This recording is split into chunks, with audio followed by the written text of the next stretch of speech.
No està sent un inici d'any fàcil pels mercats financers. Davant d'una situació de caigudes, fins on m'he de preocupar com a inversor?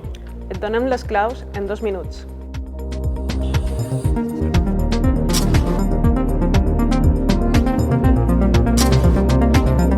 És cert, els mercats han iniciat el 2022 sacsejats per la volatilitat i baixades sensibles. Què està passant? Doncs dues coses. Una, els bancs centrals han endurit el seu discurs deixant entreveure que els tipus d'interès pujaran més del previst. Aquest canvi és conseqüència d'un escenari de recuperació del mercat laboral i d'unes dades d'inflació que es mantenen molt elevades. 2.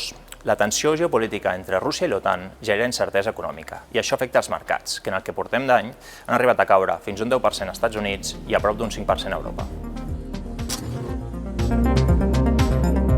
Caigudes del 5 o del 10% en borsa són normals i no tenen per què marcar el resultat final de l'any. L'important és analitzar la situació a llarg termini i nosaltres en aquest sentit seguim favorables, ja que els resultats empresarials del 2021 han estat força positius i la previsió de creixement de PIB de cara al 2022 supera el 4%, un nivell molt saludable. A curt termini no. Històricament, durant les primeres pujades de tipus d'interès d'anteriors cicles, els resultats de les borses tendeixen a ser positius. I això és perquè, normalment, els bancs centrals pugen els tipus d'interès quan hi ha un creixement econòmic fort, és a dir, amb augments rellevants de vendes i beneficis empresarials, que són els principals catalitzadors de les pujades de borsa. Un altre motiu per mantenir la calma és que encara no s'han recuperat els nivells d'activitat i consum prepandèmia, i, per tant, una previsible tornada a la normalitat apuntalaria bons creixements.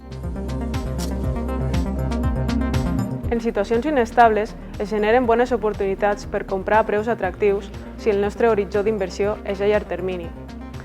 La història mostra que l'estratègia més rentable és estar invertit amb una bona diversificació i selecció de valors, evitant dur a terme operacions motivades per impulsos i emocions, i si el nostre perfil de risc ho permet, fins i tot incrementar posicions. En conclusió, sabem per experiència que invertir en els millors o en els pitjors moments d'un any té un impacte baix en la rendibilitat acumulada d'una cartera i la visió a llarg termini sol ser l'estratègia més rendible.